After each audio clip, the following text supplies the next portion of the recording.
안디옥 교회에서 파송하여 전도 여행을 시작한 바울과 바나바는 터키 남부지방 루스드라에서 나면서부터 한 번도 걷지 못한 발을 못 쓰는 사람을 고치게 됩니다.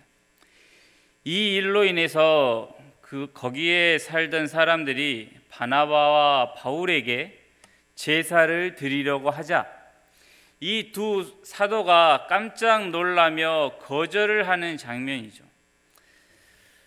바로 이 부분에서 하나님을 믿는 사람과 하나님을 모르는 사람 사이에 중요한 차이점을 볼 수 있습니다. 15절을 한번 보십시오. 이르되 여러분이여 어찌하여 이러한 일을 하느냐. 우리도 여러분과 같은 성정을 가진 사람이라. 여러분에게 복음을 전하는 것은 이런 헛된 일을 버리고 천지와 바다와 그 가운데 만물을 지으시고 살아계신 하나님께로 돌아오게 함이라 라고 나와 있습니다. 바울과 바나바가 유일하시며 천지와 역사의 주인이신 하나님께 돌아오라고 이러한 복음을 우리가 전하고 있는데 당신들은 우리를 너희들의 소원 이루어 주는 우상으로 생각하고 있느냐라고 하는 것이죠. 이러한 우상 숭배의 방식은 사도들이 기적을 베풀 때만이 아니라 예수님이 오셔서 기적을 베푸셨을 때도 항상 이러한 반응을 보이는 사람들이 있었습니다. 요한복음 6장을 보면 오병이어 사건이 있죠. 그 기적을 본 무리가 물고기 2마리와 보리떡 5개로 장정만 5,000명, 그러니까 몇 명이 모여있는지 모르죠. 수만이 모여 있을 수도 있는데 그 많은 사람들을 오병이어로 먹이시는 기적을 본 무리들이 예수님을 왕으로 자신들의 임금으로 세우려고 하고 예수님이 사라지자 밤새 예수님을 찾아다니다가 만나게 됩니다. 그런데 그러한 사람들에게 예수님이 하시는 말씀이 내가 진실로 진실로 너희에게 이르노니 너희가 나를 찾는 것은 표적을 본 까닭이 아니요 떡을 먹고 배부른 까닭이로다입니다. 예수님이 베푸신 기적에 대한 관점이 완전히 다르다는 것이죠. 사람들은 지금 무엇을 원하냐면 예수님이 행하신 그 결과물을 원합니다. 떡을 좀 만들어 주십시오. 한번 먹으면 배고프지도 않을 떡이 혹시 있으면 그 떡을 주십시오라고 하고 병을 고치고 우리를 행복하게 해주는 수단으로만 예수님을 필요로 합니다. 그런데 성경은 그러한 놀라운 일을 행한 분이 누구시며 그 기적이 무엇을 증거하고 있는지를 말하려 하고 있다는 것이죠. 예수님이 죽은 자를 살리셨으면 그가 누구이기에 이 일이 일어나며 그 죽은 사람이 다시 살아난 이 일이 무엇을 의미하는지를 보라는 것입니다. 먹을 것을 주고 몸이 나음을 입은 것이 보여주려는 것이 있다. 그것을 보라는 것이죠. 그래서 표적이라고 합니다. 하나님이 지으신 본래의 모습을 잃어버린 사람들을 다시 회복시키시는 그리스도의 역사를 예수님의 하시는 일을 보여주려는 것이죠. 사도행전에서 사도들이 행한 기적도 여전히 표적이죠. 예수님이 오심으로 인하여 죄인들에게 어떠한 일이 일어나게 되었는지를 증거하기 위해서 기적이 일어난 것이지 예수님을 믿으면 너희에게 이러한 일들이 매번 일어나게 될 것이다 라는 식으로 나온 게 아니죠. 우리의 소원 성취를 위해서 예수님을 찾으라고 하지 않으십니다. 사도행전 13장을 보면 바울과 바나바가 비시디아 안디옥에 있는 유대인의 회당에서 복음을 전합니다. 회당에서 복음을 전했다는 것은 유대인들에게 복음을 전했다는 것이고, 유대인들에게 전했다는 것은 구약의 그 많은 내용들, 하나님의 언약들과 이루어지는 것을 알고 있다는 것입니다. 그래서 그들이 전하는 말이 이스라엘 역사 가운데서 하나님이 어떤 구원을 베풀어 가셨으며 하나님의 약속이 무엇인지를 다시 상기시키고, 예수님이 어떻게 예언이 되었고 어떻게 예언하신 대로 오셔서 하나님의 약속을 성취하셨는지, 그 성취를 통하여 무엇을 우리에게 약속대로 주셨는지를 이야기하죠. 그리고 오늘 14장에서도 이러한 복음을 전하는데, 이번에는 주께서 그들의 손으로 표적과 기사를 행하게 하셨던 것입니다. 즉, 이들이 지금 전하고 있는 것은 하나님에게서 온 것이며 하나님께서 약속하신 것이 무엇인가를 확실하게 하는 증거로 기적이 허락되었다는 것이죠. 기적 그 자체가 목적이 아닙니다.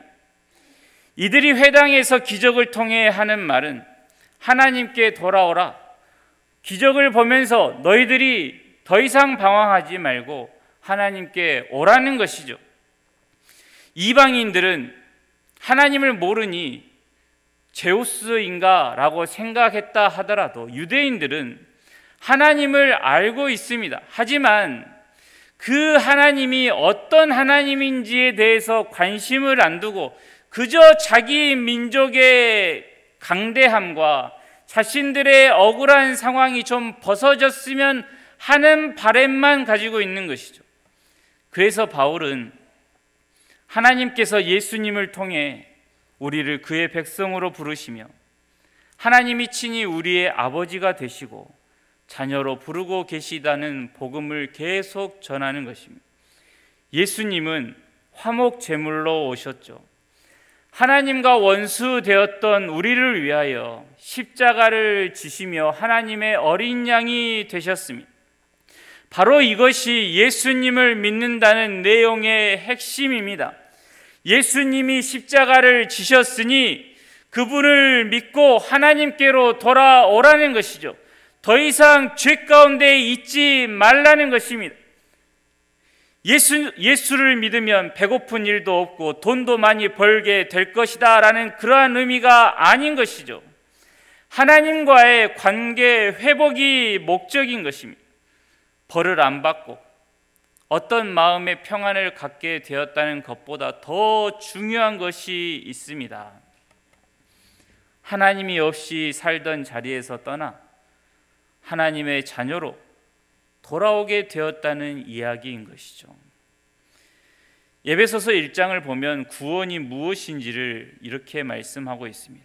우리는 그리스도 안에서 그의 은혜의 풍성함을 따라 그의 피로 말미암아 속량 곧 죄 사함을 받았느니라. 하늘에 있는 것이나 땅에 있는 것이 다 그리스도 안에서 통일되게 하려 하심이라. 모든 일을 그의 뜻의 결정대로 일하시는 이의 계획을 따라 우리가 예정을 입어 그 안에서 기업이 되었으니 이는 우리가 그리스도 안에서 전부터 바라던 그의 영광의 찬송이 되게 하려 하심이라입니다. 구원의 목적이 무엇이라고 나와 있냐면 우리로 하여금 하나님의 영광의 찬송이 되게 하겠다라고 하는 것입니다. 하나님의 기쁘신 자녀가 되게 하는 게 구원의 목적인 것이죠. 이 개념을 이해하기 위해서 한 가지 이야기를 하자면 장성하여 가정을 꾸린 우리가 사람들 사이에서 어떤 칭찬을 받는데 어떤 한 일로 인해서 칭찬받는 게 아니고 어떤 사람으로 인해서 칭찬을 받는다고 한다면 그 사람이 누구일까요? 당신은 참 이웃이 하나같이 그렇게 좋은 이웃들만 있네요. 참 훌륭하십니다. 이게 좀 말이 이상하죠. 그리고 참 좋은 부모님을 두셨군요 라고 하는 칭찬, 이것은 자녀를 향한 것도 아니죠. 장성한 우리의 영광의 찬송이 누구이겠습니까? 우리가 부모된 자로서 일을 잘 감당했다는 사실을 드러낼 수 있고 사람들 간에서 높임을 받게 되는 것이 누구로 인한 것일까요? 자녀라는 것입니다. 이것은 모든 부모가 아는 사실입니다. 자녀가 잘 되는 것보다 부모에게 더 큰 영광이 없지요. 내 친구도 아닌데 내 자녀들이 좋은 친구들과 관계를 이루고 유지하고 있으면 괜히 내 기분이 좋아지는 것이죠. 내가 시험 봐서 성적 잘 나온 것도 아닌데 내 자녀가 좋은 점수를 받고 바라는 학교에도 들어가고 장학금도 받게 되면 내가 받은 것도 아닌데 그냥 내 기분이 좋고, 그 자녀를 칭찬하는 주위 사람들의 모든 말이 전부 결국에 누구를 향합니까? 그 자녀를 키운 부모를 향하게 되어 있습니다. 이렇듯 하나님께서 우리를 그의 영광의 찬송이 되게 하시려고 우리의 더러운 죄를 씻어버릴 제물로 아들을 보내십니다. 구원은 종교적인 죄책감을 덜어내는 정도가 아니라 하나님과의 이러한 관계 회복을 말하고 있는 것이죠. 하나님과 나를 가로막았던 죄의 문제를 해결해 주신 것입니다.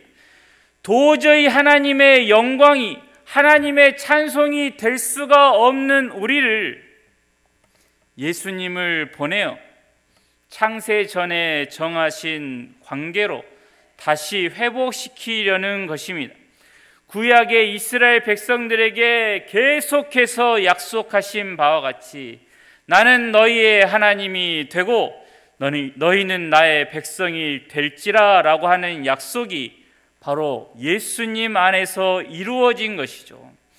하나님은 우리의 아버지가 되시고 우리는 그의 자녀가 되었는데 이것이 바로 예수님 안에서 이루어졌다라고 하는 것입니다. 그리고 그리스도 안에서 하늘과 땅에 있는 모든 것이 통일된다는 것이 무슨 말일까요? 이것은 예수님 안에서 회복된 하나님과의 관계는 우리가 만져보거나 보거나 인식할 수 있는 범위보다 훨씬 크다는 것입니다. 하늘과 땅이 전부 그리스도 안에 있습니다. 우리가 주로 생각하는 경제나 건강과 같은 소원들은 극히 일부를 차지하고 있는 아주 커다란 테두리라고 하는 것입니다. 하나님과의 우리의 관계가 가장 큰 틀이고 그 안에 행복도 있고 안정감도 있고 자랑도 있고 건강도 있고 돈 많이 버는 것 등등이 있겠지요. 그런데 우리는 부차적이고 구석에 있는 것들을 자꾸만 꺼내서 가장 잘 보이는 곳에다 두고 하나님 이것을 우리에게 주십시오라고 하고, 예수님으로 인한 우주적인 회복, 이 어마어마하게 큰 것은 자꾸 구석에 밀어두고 내 관심에서 제외시키려 한다는 것입니다. 그래서 나오는 생각들이 무엇이냐면 세상 사람들, 즉 하나님을 믿지도 않는 사람들과 동일한 만족과 안정을 구하면서 예수님의 이름을 잠시 빌려오는데 어떻게 빌려오냐면 내가 예수님을 믿지 않습니까? 자녀지 않습니까? 그러니 내가 지금 간절히 원하는 이 일을 반드시 이루어 주시리라 믿습니다 라고 하면서 신앙을 자기를 위하여 만들어낸 우상 앞에서 엎드리는 수준으로 떨어뜨린다는 것입니다. 오늘 본문에 나온 사람들과 똑같은 것이죠. 이들이 지금 어떤 행동을 하고 있냐면 우리가 당신들에게 제사를 드리겠으니 우리의 문제도 해결해 달라고 지금 달려들고 있는 것입니다. 예수님을 믿는다는 것은 그 정도가 아니죠. 고린도 후서 5장에 모든 것이 하나님께로 났으며 그가 그리스도로 말미암아 우리를 자기와 화목하게 하시고 또 우리에게 화목하게 하는 직분을 주셨다라고 나와 있습니다. 하나님의 사람으로 우리가 살아가는데 가장 우선하는 게 무엇이냐면 우리가 무엇을 하고 있느냐 보다 더 우선하는 게 있습니다. 하나님과 나와의 관계가 지금 어떤 상태인가, 이 사실이죠. 이것이 가장 중요합니다. 그 관계에서 비로소 우리가 화목하게 하는 사람으로 살아가게 되는 것이죠. 이야기를 하나 하겠습니다.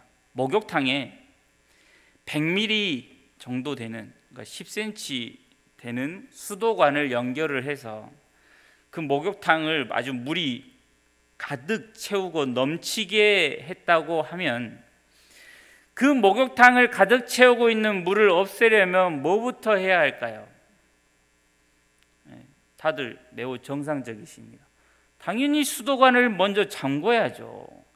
내가 아무리 퍼낸들 그 100ml 되는 수도관에서 나오는 물을 감당을 못하는 거예요.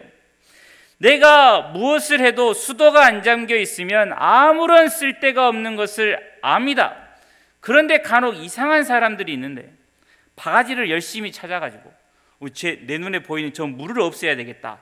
그래서 열심히 땀나도록 허리가 아프도록 퍼내는 사람이 있다고 합니다. 이와 같은 우스운 일이 신앙생활에서 자주 나타나는 것이죠.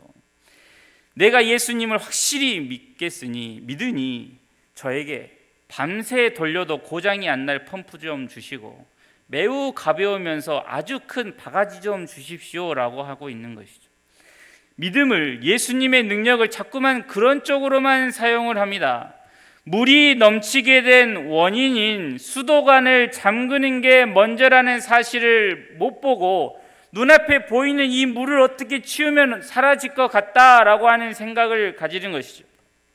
예수님이 오셔서 무엇을 하셨는지를 생각하지를 않고 오병이어 기적을 다시 일으켜 주십시오라고 찾아다니며 발을 쓰지 못하는 사람 낫게 해 주시고 눈먼 자를 보게 해 주십시오만 하고 있다는 것입니다. 나사로를 다시 살려주셨던 것처럼 바울도 다시 한번 살려주셔서 전 세계가 하나님을 믿게 하옵소서, 그러면 영광이 되지 않겠습니까? 라고 하고 있습니다. 뭐 하나 잘못 구하는 것 같지는 않은데 지금 이 속에 숨어있는 어리석음이 보여야 합니다. 세상은 하나님을 모르니까 이곳저곳 다니면서 열심히 물만 퍼내는 정도밖에 할 수 없습니다. 그들이 생각하는 아름다운 세상을 만들기 위해서 세상에 불의한 사람들을 감옥에 잡아 넣으면 살기 좋은 세상이 될 것 같고, 사람들 교육을 잘 시키면 다들 착한 생각만 하고 질서도 잘 지킬 것이라 생각을 하죠. 많은 사람들 동원해서 잘 살아봅시다 라고 하면 사람들의 근심 걱정이 전부 사라질 것 같은 세상이 올 것 같습니다. 자녀가 건강하게 자라면, 좋은 학교에 들어가면, 또 몇 년 있다가 직장에도 들어가면 더 이상은 이제 근심 걱정이 없어질 것 같은데 안 그러죠. 좋은 것보다 나쁜 것을 어찌 그리 잘 배우고 받아들이는지, 그러한 인간을 모르고 생활 수준이 높아지면 다들 서로 사이좋게 산다라는 생각을 하지만 그 가운데서도 나보다 높이 올라간 사람을 보며 시기하는 게 우리입니다. 남이 다 해놓은 것에 숟가락 올리려는 약삭 빠른 사람이 우리이죠. 왜 사람이 이 모양입니까? 왜 세상이, 천국이 절대로 되지를 못할까요? 하나님과의 관계가 틀어져 있기 때문이죠. 이것이 가장 근본적인 문제입니다. 죄가 세상에 들어와서 무엇이 옳은 것인지를 모릅니다. 그런데 거기에서 이렇게 살면 된다, 저렇게 살면 된다, 이렇게 하라, 이것 하지 말라라고 한다고 해서 바뀌는 게 아니라는 것이죠. 가장 먼저 하나님과의 관계가 회복되어야 비로소 생명의 모습이 우리 안에 보이기 시작하는 것이죠. 간혹 하나님 앞에서 내가 자녀이라는 사실을 잊어버리고 때로는 자녀가 아님에도 불구하고 생명의 모습이 비슷하게 보일 수도 있죠. 하지만 얼마 못 가서 자기 의로 변질이 되고 그렇지 못한 사람들을 끊임없이 정죄하는 사람이 되는 것이죠. 하나님과의 관계 회복을 위해서 하나님께서 예수님을 보내셨지만 세상은, 바리새인들은 자기 의로움을 증명하기 위해서 예수님을 죽이려 했습니다. 그런데 하나님의 능력과 지혜는 그 죽음을 받아들임으로써 십자가 위, 나무 위에 달리는 그 저주받은 자리에서 부활의 생명을 만들어 내시죠. 한쪽은 서로가 싸우고 내가 살기 위해서 남을 죽여야 된다라고 하는데, 하나님께서는 우리의 죄와 사망 가운데서 곧 영생을 보여주고 계신다는 것입니다. 고린도전서 1장에서 형제들아 너희를 부르심을 보라, 육체를 따라 지혜로운 자가 많지 아니하며 능한 자가 많지 않다라고 합니다. 아무 육체도 하나님 앞에서 자랑하지 못하게 하려 하시려고 그러한 사람들을, 그러한 너희를 불러서 구원하셨다라고 합니다. 부르심을 받아 우리가 하나님의 자녀가 된 것은 우리에게 어떤 자격이나 능력이 있어서가 아니라는 것입니다. 관계라는 게 바로 이러한 것이죠. 완전히 다른 기준 위에 있습니다.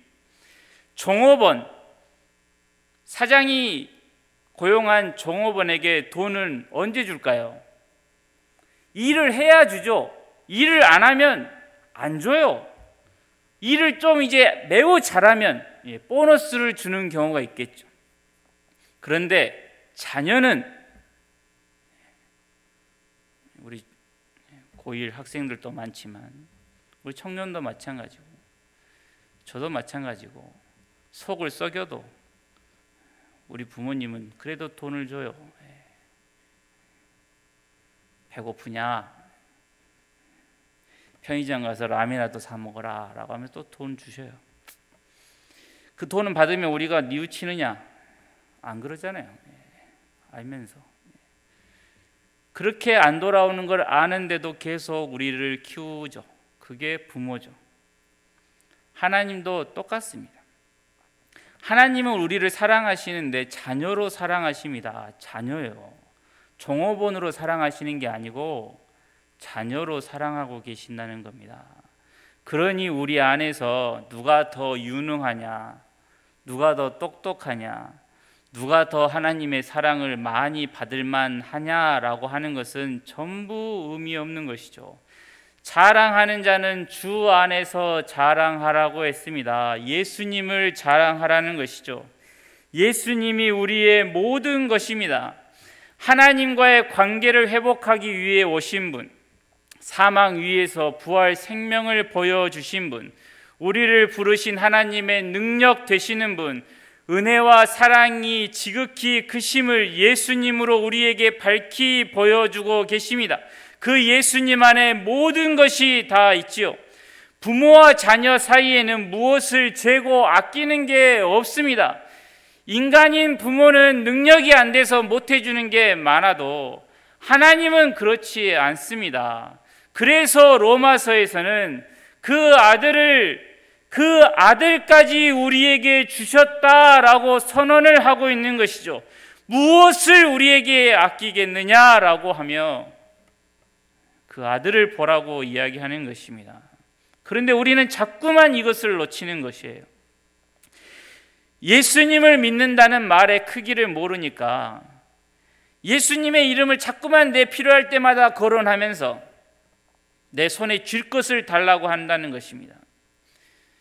내 것이 다 너의 것이 아니냐라고 하는 아버지 앞에서 우리가 한다는 말은 왜 나를 위해서는 염소 새끼 한 마리도 안 잡아 주시냐라고 하며 불평하고만 있는다는 것이죠. 성공을 달라, 건강을 달라, 마음 편하게 해달라, 내 자존심 좀 지킬 수 있게 해달라, 남에게 고개 숙이는 일은 없어야 되지 않겠습니까? 등등등을 이야기하고 있다는 것입니다. 이러한 것이 예수님 안에 아예 없다는 건 아닙니다. 시작이 그렇게 할 수 있죠. 오병이어 기적을 보고도 예수님을 구원자로 믿는 이들이 있었고, 38년 누워있던 사람이나 나면서부터 소경인 사람도 나음을 얻고 화목 제물이 되신 예수님을 믿었습니다. 불치의 병에 걸렸다가 병원에서도 손을 놓고 어느 날 갑자기 어릴 때 다녔던 교회 생각이 나서 살려달라고 기도할 수도 있습니다. 그 계기로 나를 돌아보고 참된 위안을 찾을 수 있습니다. 처음부터 예수님을 믿는다는 것이 무엇인지, 하나님이 예수님을 보내셨다는 것이 무엇인지를 다 모르기에 일시적인 문제를 가지고 와서 시작할 수 있습니다. 예수님과 사도들이 베푼 기적을 통하여 믿었던 많은 사람들이 있었죠. 아파서, 억울해서, 괴로워서 문을 두드리기 시작하여 하나님을 만나고 예수님이 누구신지를 배워가는 것이죠.